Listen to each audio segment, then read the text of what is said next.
Gentlemen, and welcome back to SF Live. I'm your host, Myrna Lim. Thank you for joining us again tonight. We have a lively show tonight. We will be talking about one of the most important issues of the day, water.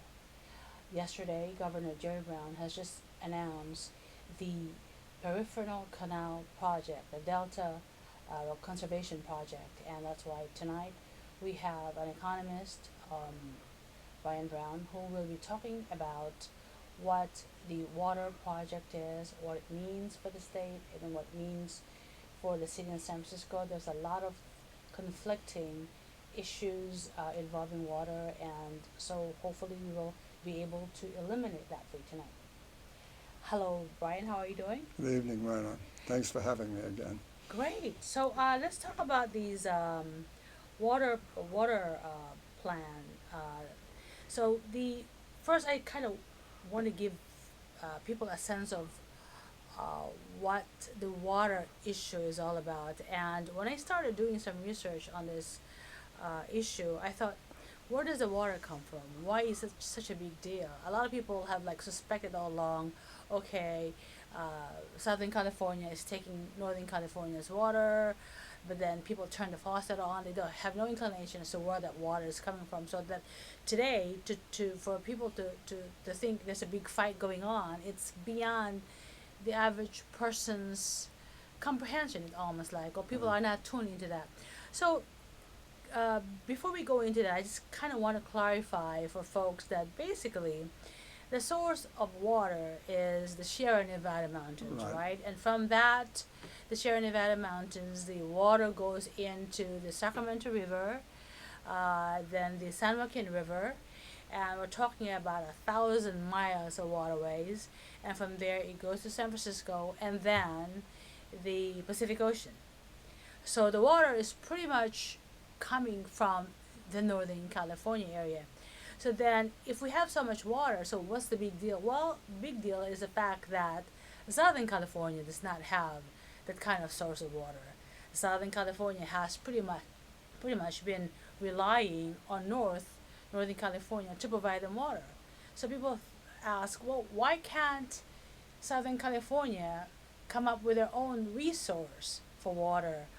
Well, it would mean desalination, right, of the ocean water, which would be costly.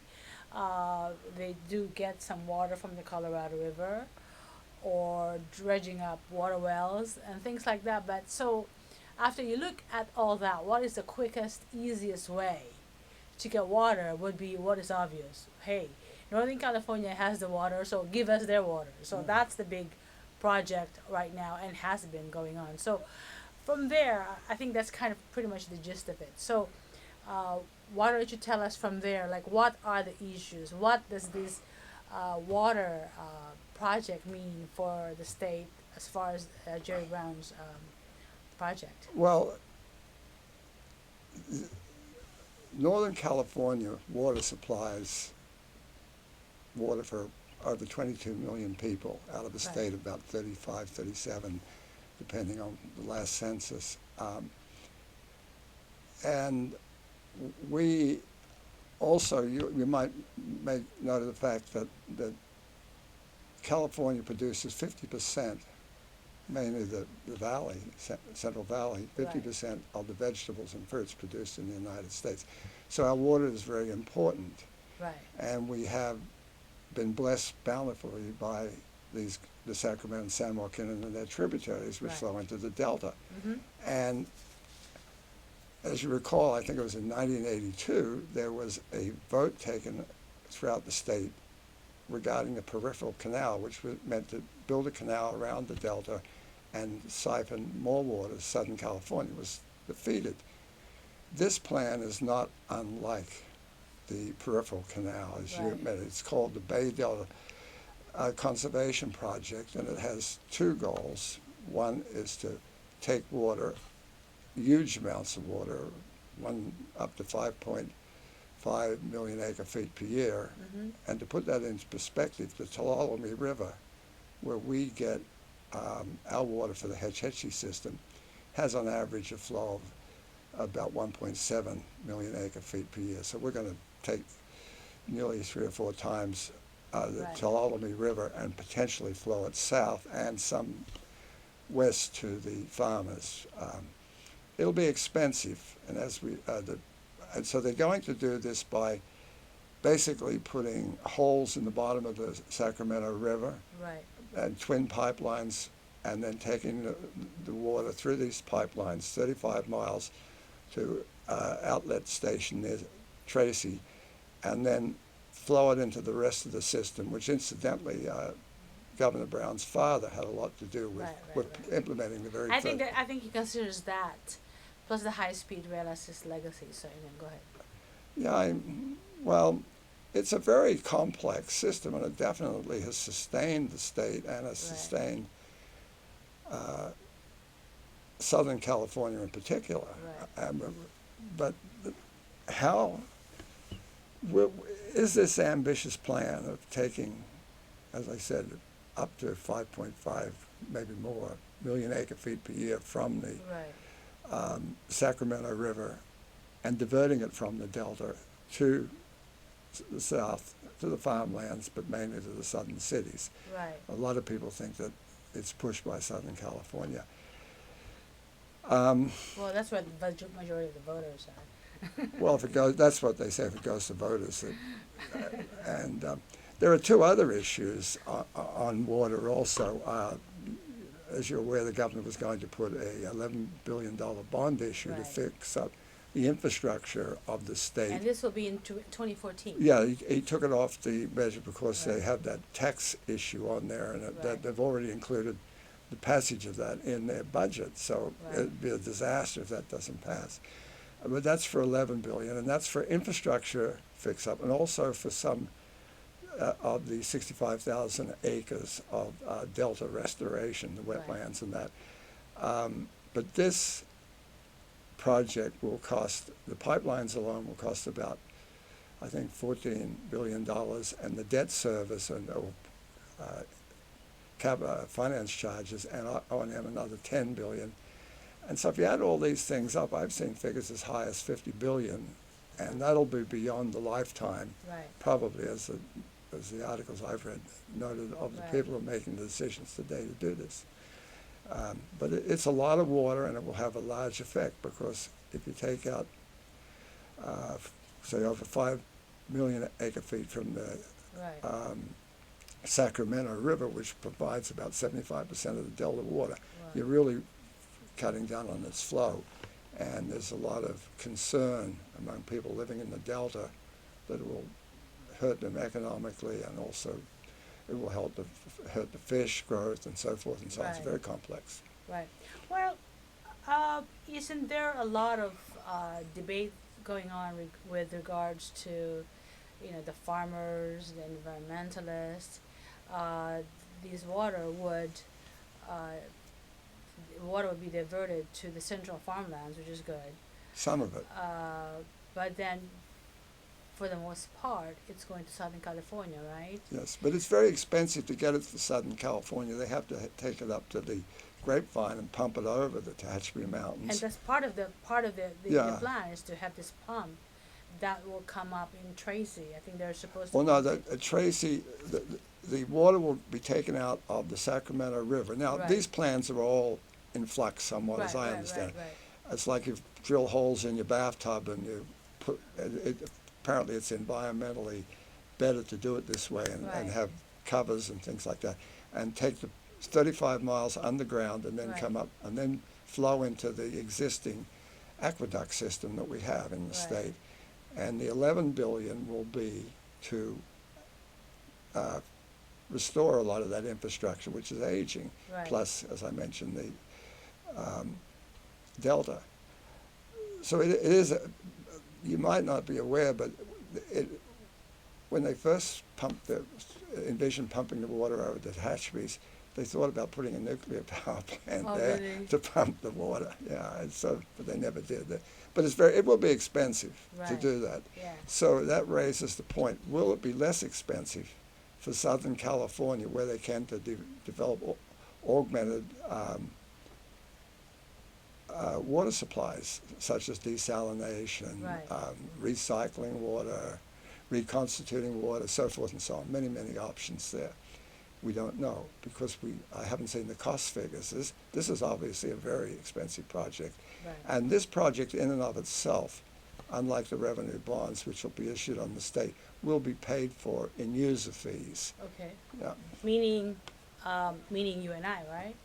Well, no, the people who use the water, probably more. It'll be an impact. They'll have to work out. What they'll do is they'll set rates based on the repaying this debt and Right. the finance charges and the O&M expenses and so forth. And it will supposedly be borne by the people who actually use the water. That's the Western farmers and the cities in SoCal. Interesting. Well, I mean, just playing the devil's advocate, what if, we didn't have enough snow up in the mountains and there's not enough water in in the Northern California? What happens then? Well, that's an interesting point you made because Right. all of the major Delta Bay Area type Right. Congress people wrote to Salazar and to Brown. Salazar being the acting Interior Secretary. Yeah, and asked for more details. Right. They just don't have enough details to go forward. Noticeably, our representative Pelosi did not chime in on this issue, Right. and Senators Boxer and Feinstein blessed it in a letter to the same two people. Right. Barbara So, Lee yeah, as well. so it's very complex what's Well, going. I mean, I guess the question is, does Southern California have any other options? Well, as we said, they do. They have other options. Like They have some local desalination? sources, and but not many. I mean, they could do recycle, desal. Yeah. Department of Water Resources, the Metropolitan Water District of Southern California and the Department of Water Resources, as the best of my knowledge, offered us a $250 per acre foot subsidy for those water districts that implemented desal plants. And desal is very expensive.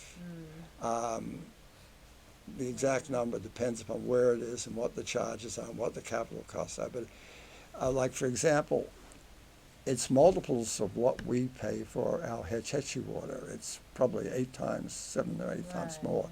And yet, interestingly enough, we gave away 15% of our Hetch Hetchy water to the peninsula at that cost, while we agreed to add in the expensive desal plants and that, which is still in the planning phase, of course. Well, I mean, just as a side, I was doing some reading, and it looks like there's a lot of natural gas in the Delta and oil, even. I haven't looked at the oil reserves under the Right. Delta. I assume there are oil reserves, Right. like Signal Hill and places like that. They've found lots of oil in California. But my recall of natural gas is it's very expensive in California. We get about 15% of our local supplies from here, but because of they have to get in these fractured type crevices Right. where it's not large pools of natural gas. But I'm not up on that, Myrna, to really comment Oh, more than that. So anyway, okay, so that's what's happening in the state, and then in San Francisco, there's another crazy thing going on regarding water. What is it? Yes. This is your favorite subject.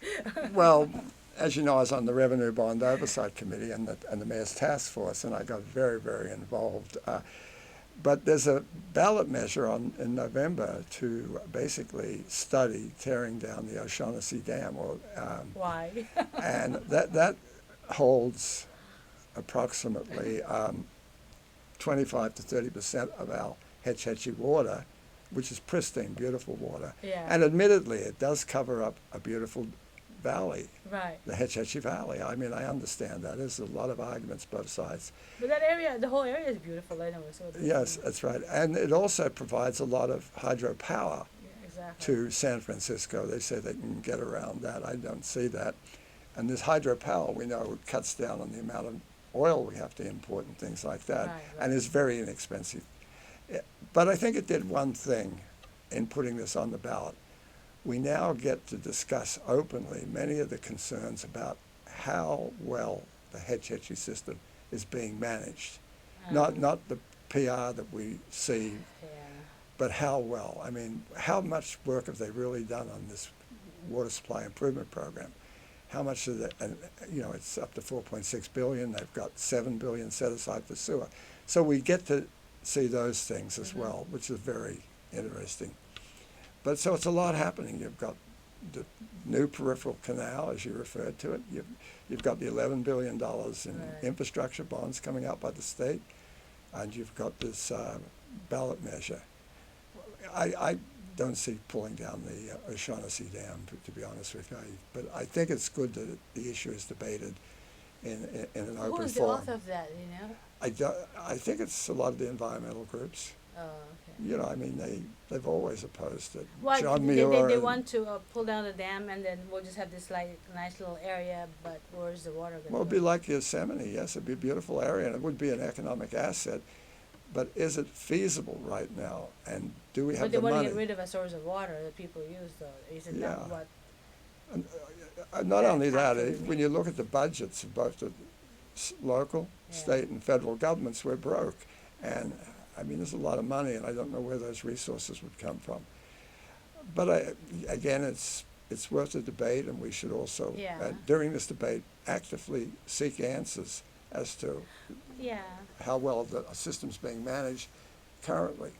Well, I think the average person just takes things for granted. You know that when you turn on the faucet, there'll be water. You Mhm. know, when you take a shower, there'll be water. There was a time when we were doing conservation. There was a drought. I don't remember what year that was. Do you remember what year that was? It was in the late 80s. We've had two major Yeah. droughts in the 70s and 80s, and that actually is factored into the planning of the SFPUC Right, with the right, Hetch Hetchy. right. And they have two design droughts, and they've combined them somehow, those two droughts. And the last drought was so serious that Right. it led to the formation of CalFed, which is both federal and state and other agencies getting together to Right. make sure this doesn't happen again. Right. And CalFed will be involved, of course, in this diversion project. Well, you're talking about the federal government, right? Well, it's federal and state, and I believe local agencies Right. also are involved, but it's called CalFed, and they manage the state's entire water resources, or try to, except there's some autonomy with the Hetch Hetchy system, because it's like a closed system in degree, Well, not completely. I think one of the issues that always comes up is first the visibility, the soundness of the plan itself, and there's going to be obviously a lot of debate in terms of the water going to Southern California and the expenses and stuff. But I think one area where you're an expert in is the oversight. Somehow there's always this billions and billions of dollars being spent for projects, but you'll be lucky if 10% of that is actually spent, in the project itself. I mean, That's you're interesting. in the oversight committee for the I was, yes, and water a very board in San frustrating Francisco, experience. and But you had quite a lot of run-ins with the folks over there, right, at City Hall? well, I always thought the committee was hijacked by the PUC. We met at the PUC. They basically ran the meetings. PUC mean Public Utilities Public Commission, Utilities, right? San Okay. Francisco Public Utilities Commission. And even in this letter by the congressmen and women, they suggest oversight, and they don't see any. So I have no idea exactly what's going on in San Francisco. I could never find out. There's no oversight. All our contracts which we were going to hire the University of California Right. and Berkeley and the University of California, Los Angeles, to do a shakedown Yeah. of all the facets, Right. and it suddenly disappeared, and all our contracting processes were handed over to the controller. That's not what we intended when we wrote Proposition P in 2002. There's no independent oversight that I can see in San Right. Francisco, and I hope that's addressed in the state, because There we're was talking. no mention of it, though, right? Well, it's mentioned here in this letter. They want it. They're aware of that. Well, I mean, like, look at the high-speed rail, the boondoggle. I mean, the idea is visionary conceptually, but it's like after they spent billions of dollars, they have nothing to show for. I mean, so that's what happens to these projects. Yeah. And based on your experience working in the oversight committee, wasn't there a time when San Francisco passed a bond measure for billions of dollars to fix to fix Hetch Hetchy as well? Well, 1997 they passed a $304 billion for water quality and Right. seismic upgrading. I don't know how that went. And then in 2002 they gave the PUC 1.6 billion, and then they took away. Then Proposition E in 2002 took from voters the right to issue revenue bonds. Prior to 2002, you couldn't issue revenue bonds in San Francisco without voter approval. And 2002, Supervisor Ariano put that proposition on the ballot. And now? Well, I don't see any oversight. I don't think that these people understand the complexities of the financing complexities. So in other words, I mean, money could be going anywhere, right? I mean, if you don't have any oversight. I'm not going to go that far. I'm going to say I see no real oversight, and that was one There's of the... no accountability or transparency, in other words. It was very discouraging on the Revenue Bond Oversight Committee to not be able to get that, and why they didn't go through and let the completely independent entities, UCLA and UC Berkeley, do this complete full 9 yards Right. analysis. Yeah, well, we're running out of time as usual. So, yeah, it's very interesting. So, oversight is going to be key in these projects, and so you're no longer in the oversight committee, huh? No, I was termed that, but I think that the city owes you thank you for the fact that you have brought these issues up regularly, and it's appreciated by many. Well, you know, it's somebody has got to talk about it. The mainstream media does not like talking about, unfortunately, a lot of these issues that's going on. You know, they kind of pick and choose which ones. Keep up the good work, Myrna. You too, Ryan. We need talents like you. Well, ladies and gentlemen, thank you for joining us tonight, and we'll see you next time. Good night.